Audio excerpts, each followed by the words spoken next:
चाल है। उम्मीद करता हूँ सब ठीक ठाक होंगे। मेरी दुआ है कि आप हमेशा हंसते रहें, मुस्कुराते रहें, हमें अपना प्यार दिखाते रहें। मेरा नाम है साबिर सुल्तानी। मेरा नाम है मोहम्मद सादिक। आप देख रहे हैं हमारा यूट्यूब चैनल। हाजिर एक नई और एक्साइटिंग वीडियो के साथ। वीडियो है वर्ल्ड फेयर की, नीचे देखेंगे वीडियो, फिर उस पर करेंगे अपना प्ले। हमारे रिव्यूज़ को जानने के लिए वीडियो को अंत तक लाजमी देखिए। अगर आप हमारे चैनल पर नए हैं, चैनल को लाइक कीजिएगा, सब्सक्राइब कीजिए, बेल आइकन प्रेस करना मत भूलिए। बढ़ते हैं वीडियो पर। नमस्कार and welcome you world affairs. मैं प्रशांत धवन। नाउ इस वीडियो में मैं आपको बताऊंगा कि ताइवान की क्रेजी पोर्क्यूपाइन स्ट्रेटजी क्या है चाइना को हराने के लिए या एटलीस्ट चाइना से खुद का बचाव करने के लिए। सबसे पहली बात तो ये जान लीजिए, अभी बहुत ज़्यादा एक नेगेटिव न्यूज़ सामने आई है। चाइना ने जो भी कॉपरेशन थी यूएसए के साथ डिफेंस को लेकर, क्लाइमेट चेंज को लेकर, बहुत से इश्यूज़ को लेकर बातचीत बिल्कुल बंद कर दी है। याद रखिए, जब भी एक देश कम्युनिकेशन के सारे चैनल्स तोड़ता है तो उसके बाद उस कंट्री के अटैक करने के या फिर वॉर डिक्लेयर करने के चांसेस बहुत ज़्यादा बढ़ जाते हैं। मैं यहाँ पर ये नहीं कह रहा कि चाइना वॉर डिक्लेयर कर देगा, मगर चांसेस आज के समय बहुत ज़्यादा हाई हैं। ऑलरेडी हम देख रहे हैं कि चाइना बिल्कुल वाइल्ड हो चुका है, लगातार मिसाइल्स बरसा रहा है ताइवान के आसपास, और इसका हमको इम्पैक्ट दिख रहा है दुनिया भर के सेमीकंडक्टर स्टॉक्स पे। आप देखोगे जो भी मोबाइल फोन मैन्युफैक्चरिंग कंपनीज हैं, सेमीकंडक्टर के स्टॉक्स हैं, सब बहुत ज़्यादा नीचे जा चुके हैं because of the pressure from the China Taiwan tension. इस बीच काफ़ी आर्टिकल पब्लिश हुए हैं पोर्क्यूपाइन स्ट्रेटजी के बारे में कि ताइवान का एक बड़ा अजीब सा आइडिया है पोर्क्यूपाइन स्ट्रेटजी का। इसी के थ्रू ये कोशिश करेंगे अपने देश को बचाने की। तो इस वीडियो में हम जानेंगे कि ताइवान की पोर्क्यूपाइन स्ट्रेटजी क्या है। अब पहली बात तो यहाँ पर ये समझ लो, पोर्क्यूपाइन एक जानवर होता है। यहाँ पर आप देख पाओगे ये है पोर्क्यूपाइन। क्या पोर्क्यूपाइन भारत में पाए जाते हैं? जी हाँ, भारत में इनको हम कहते हैं शाही जानवर। और दुनिया भर में आप देखोगे तो यूएसए में, south America, Africa, Bangladesh, Pakistan, यहाँ पे आपको पोर्क्यूपाइन मिलेंगे। चाइना में बहुत ही रेयरली पोर्क्यूपाइन मिलते हैं। अब पोर्क्यूपाइन की डिफेंस स्ट्रेटजी क्या है? देखो, पोर्क्यूपाइन वैसे आप अगर देखो तो एक मैमल है और शेर आराम से पोर्क्यूपाइन को खा सकता है। शेर काफी बार पोर्क्यूपाइन को खाता भी है, मगर पोर्क्यूपाइन शेर के सामने एक डील रखता है। डील ये है कि अगर आप मुझको खाना चाहते हो ना, तो बहुत ज्यादा दर्द सहने के लिए तैयार हो जाओ, क्योंकि पोर्क्यूपाइन जब भी खतरा महसूस करता है तो इस तरीके से उसकी बॉडी पर जो स्पाइक्स हैं ये खड़े हो जाते हैं। और ये स्पाइक मैं आपको बता दूं, प्लास्टिक जैसे होते हैं, हार्ड प्लास्टिक आप इमेजिन कर सकते हैं, वैसे होते हैं ये स्पाइक। और पोर्क्यूपाइन काफी बार इन स्पाइक्स को शूट आउट भी कर सकते हैं अपनी बॉडी में प्रेशर डालकर। तो काफी बार जब कोई शेर पोर्क्यूपाइन को खाने की कोशिश करता है तो या तो शेर हार मान लेता है कि मैं इस पोर्क्यूपाइन को खा ही नहीं पाऊंगा, बहुत नुकसान हो जाएगा, या फिर अगर मान लो शेर बहुत भूखा है, पोर्क्यूपाइन को खाना ही है, कुछ खाने को मिल नहीं रहा, तो शेर बुरी तरीके से घायल होकर पोर्क्यूपाइन को खाता है। शेर पोर्क्यूपाइन को खा लेता है। आप देखोगे काफी इमेजेस आपको मिलेगी, मैं दिखा नहीं सकता, काफी ब्लडी इमेजेस होती हैं तो कई लोग देख नहीं पाएंगे कि शेर ने दबोच रखा है पोर्क्यूपाइन को, उसको खा रहा है, मगर खाते समय शेर के पूरे मुंह में, आंखों में जो ये स्पाइक है ये चले जाते हैं। उसकी वजह से होता है इन्फेक्शन, क्योंकि ये जो स्पाइक्स हैं शेर निकाल सकता है नहीं अपनी बॉडी से, और इवेंचुअली शेर भी कुछ समय के बाद बहुत ज्यादा पेनफुल डेथ मरता है। तो ताइवान की स्ट्रेटजी भी कुछ हद तक ऐसी है, मगर ये मैंने आपको एक सिंप्लीफाइड तरीके से बताया है। ताइवान प्लान क्या कर रहा है, ताइवान किस तरीके से पोर्क्यूपाइन स्ट्रेटजी को यूज करेगा चाइना के अगेंस्ट, ये हम डिस्कस करेंगे इस वीडियो में। मगर आगे बढ़ने से पहले आपसे क्वेश्चन पूछूंगा।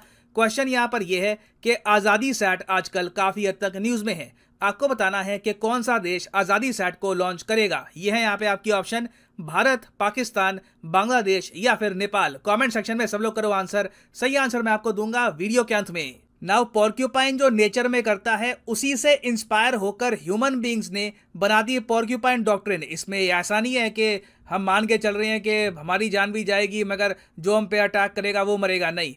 पोर्क्यूपाइन जो डॉक्ट्रिन है ये सबसे पहले यूएसए के एक नेवल कमांडर ने बनाई थी, विलियम एस मुरे इनका नाम है।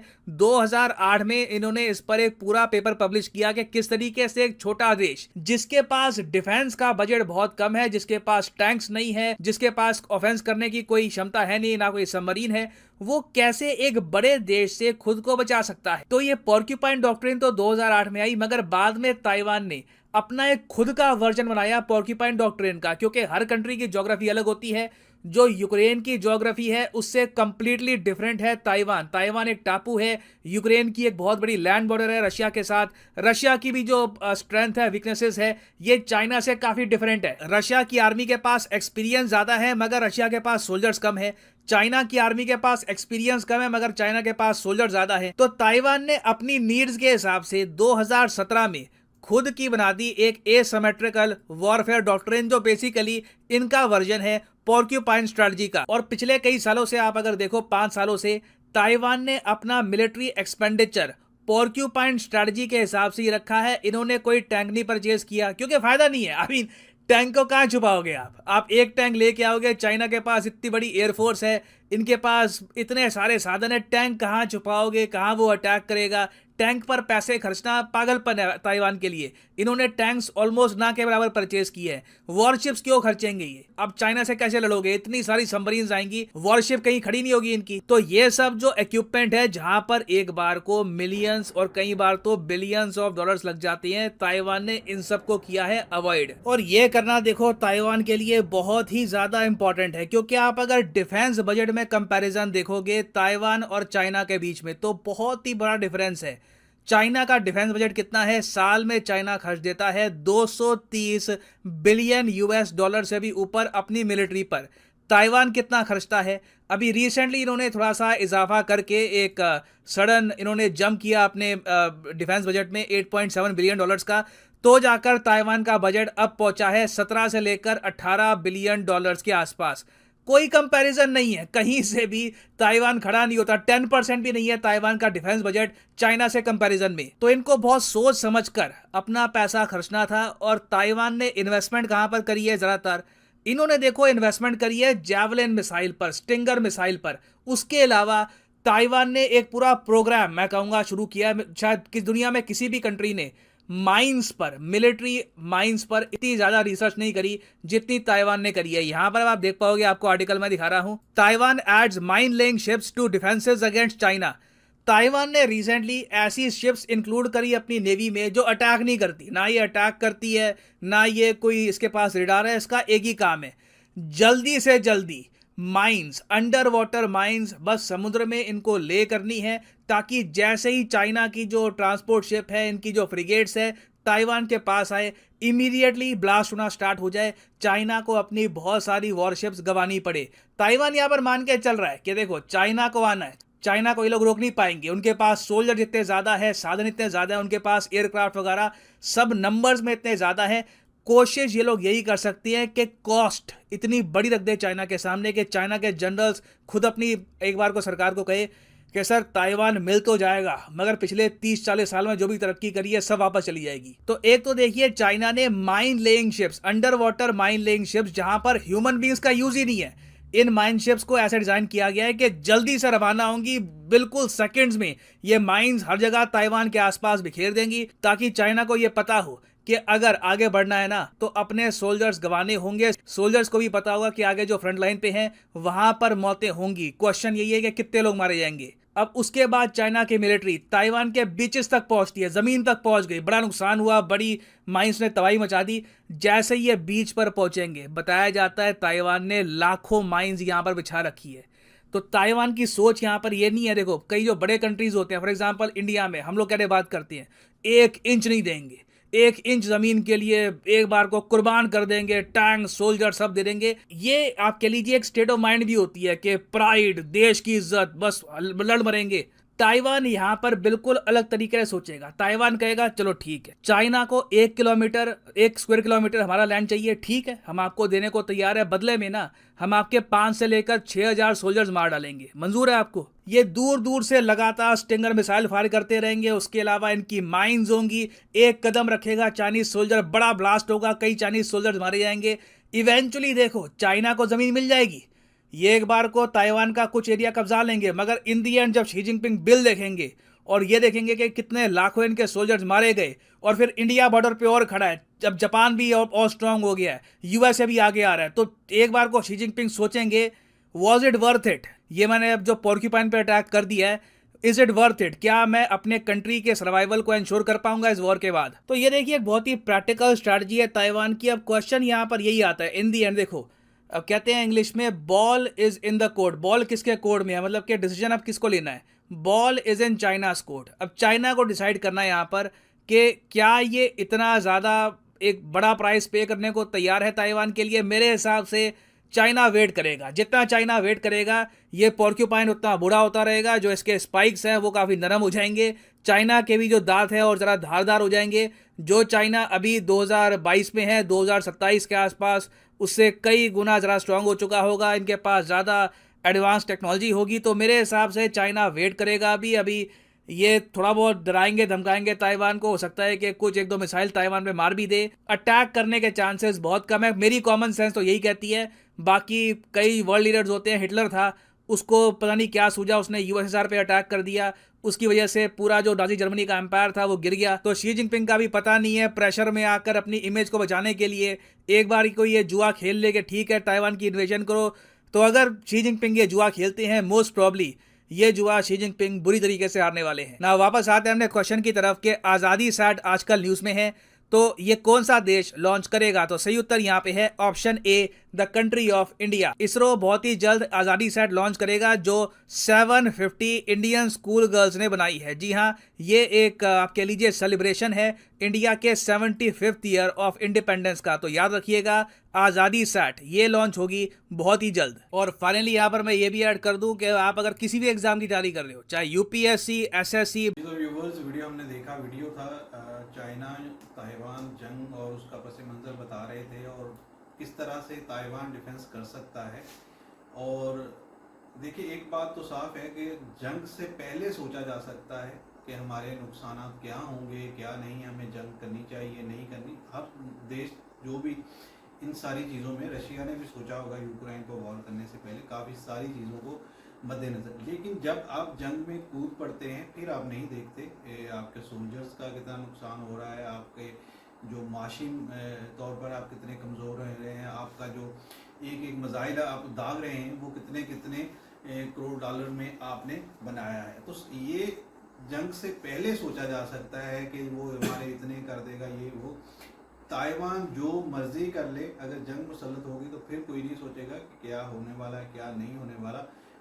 जाहिर है उसमें दोनों तरफ से ही लोग मरेंगे और दोनों तरफ का ही नुकसान होगा, लेकिन ज़्यादा नुकसान किसको होगा, वो जो ताकत में कम होगा।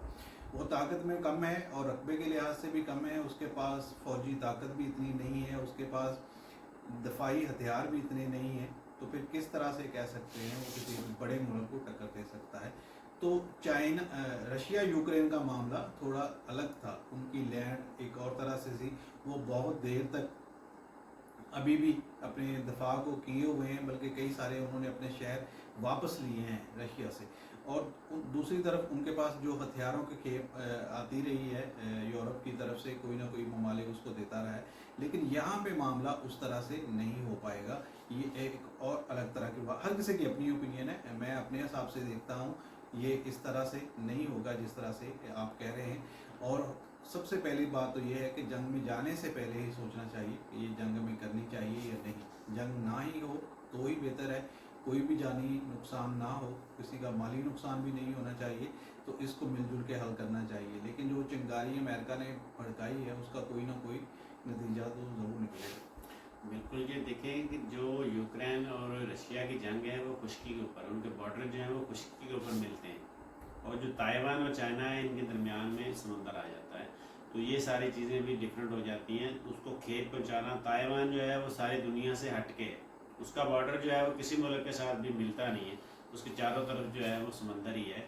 तो उसको वहाँ तक खेत पहुँचाना, जो उसको असला पहुँचाना या उसको इमदाद पहुँचाना, वो भी जब वो एक डिफेंसिव मोड में आ जाएगा, सबके लिए चाइना जो चारों तरफ से उसको घेरे में होगा, तो फिर कौन सा मुल्क उसको जो है ना वो पहुँचा सकता है? कोई भी नहीं पहुँचा पाएगा, क्योंकि वो छोटा सा मुल्क है। चाइना अगर उसको चारों तरफ से घेर लेता है तो बाहर से जो भी आएगा पहले उसे चाइना से टकराना पड़ेगा। अब रशिया और जो यूक्रेन है उनके बॉर्डर अलग मिलते हैं, और जो यूक्रेन है उसका यूरोप के साथ भी बॉर्डर मिलता है। तो इसलिए दुनिया वहाँ तक किसी न किसी तरीके से कुछ ना कुछ इमदाद पहुँचा रही है, लेकिन उस तरीके से नहीं जिस तरीके से पहुँचानी चाहिए थी। तो यही चीज़ें हैं कि अब उस वार की जो है ना वजह से अब पूरी दुनिया उसको भुगत रही है। जो क्राइसिस पूरी दुनिया में आए हुए हैं, अगर एक और वार शुरू हो जाती है तो ये क्राइसिस में और मज़ीद इजाफा होगा। इसलिए इस जंग से गुरेज ही करना चाहिए। हर मुल्क जो है वो अपने डिफेंस के लिए, अपने दिफा के लिए जो है ना कोई स्ट्रेटजी जो है ना बनाता है। तो इसलिए ताइवान ने भी अपनी स्ट्रेटजी बनाई हुई है। तो स्ट्रेटजी जो है वो बनाता है इंसान और है, लेकिन जब जंग आ जाती है तो उसके ऊपर वो बहुत सारी जो स्ट्रेटजी होती है वो काम नहीं करती। तो यही चीज़ें हैं कि हमें इस चीज़ के ऊपर बिलीव नहीं करना चाहिए कि हमने ये पॉलिसी बनाई हुई है, अगर हम पे ये मुसलत हो गया था, हमने उसने ये तोड़ निकाला हुआ, हमने ये तोड़ निकाला हुआ है। तो तोड़ जो है वो सारे जंग में फेल हो जाते हैं। जंग हमेशा जो है ना तभी जीती जाती है। अब देखें, अगर वो ऊपर से मिसाइल ही दाग देते हैं तो फिर कौन सा डिफेंस जो है ना वो इनका एक्टिव रह जाएगा कि समंदर को ये डिफेंस कर सकते हैं, समुद्री रास्ते से वो नहीं आ सकते। तो अगर वो आते ही फिजा से हैं तो फिर क्या कर सकते हैं। तो यही चीज़ें हैं कि जंग खित्ते को तबाह कर देगा। वो जो जजीरा है ताइवान वो सारा तबाह हो जाएगा, और जो उसका हिस्सा जो उसका पार्टिसिपेट वो करता है दुनिया की इकॉनमी के अंदर, उसका बहुत ज़्यादा इफेक्ट पड़ेगा। अब ये देखेंगे, अब ये इफेक्ट पड़ना शुरू हो चुका है कि वो वहाँ से जो है ना वो मोबाइल की जो टेक्नोलॉजी है, वो जो चिप्स हैं वो महंगी होना शुरू हो गई हैं। तो ये जो चीज़ें हैं छोटी छोटी, अब यूक्रेन रशिया के ऊपर देखें, जब वो वार शुरू हुई तो तेल कहाँ पे चला गया, ठीक है, गंदम खुराक जो है ना उसका उसके ऊपर इफेक्ट पड़ा था। अब ताइवान जो है वो टेक्नोलॉजी में आगे है। तो जब ये टेक्नोलॉजी की दुनिया में आएगा तो जो आज हम इस्तेमाल कर रहे हैं ये चीज़ें, तो ये भी महंगी हो जाएंगी। तो इसके ऊपर भी बड़ा इफेक्ट पड़ता है। हर मुल्क की अपनी अपनी चीज़ें हैं, उन्होंने अपनी अपनी इकॉनमी में हिस्सा डाला हुआ है। तो इन चीज़ों को मद्देनज़र रखना चाहिए, इन चीज़ों को बातचीत के ज़रिए ही हल करना चाहिए। बिल्कुल ताइवान ने अपने डिफेंस के लिए बहुत ज़्यादा जो अपने मुल्क के हिसाब से उन्होंने किया हुआ है, लेकिन करना भी चाहिए। लेकिन जब आप एक हमसाया है, आप उसको अपना ही मुल्क समझते हैं, तो फिर उसके साथ जंग भी नहीं होनी चाहिए। ये चीज़ें सारी देखनी चाहिए। लेकिन हम किसी के कहने पर हम तो मुझे तो ये भी हैरानी हो रही है कि मैं पहले कहता था कि एशिया के लोग सिर्फ अमेरिका के चुंगल में फंसे हुए हैं, लेकिन ये सारे ममालिक जो आप देखिए, जापान के ऊपर अटैक किया हुआ है अमेरिका ने, लेकिन वो अभी जो है वो अमेरिका के चुंगल में फंसा हुआ है। उसी के कहने के ऊपर वो सारा कुछ कर रहा है। और ये मैं हैरान हूँ कि एक बंदे ने एक शख्स का घर ही तबाह कर दिया है और फिर वो उसी को चौधरी मान रहा है। तो फिर इसके ऊपर हैरानगी तो बनती है। तो इस चीज़ के ऊपर दिखना भी चाहिए कि एक चीज़ जो है ना, और अपने दिफा का उन्होंने सारा का सारा भरोसा अमेरिका पे ही रखा हुआ है।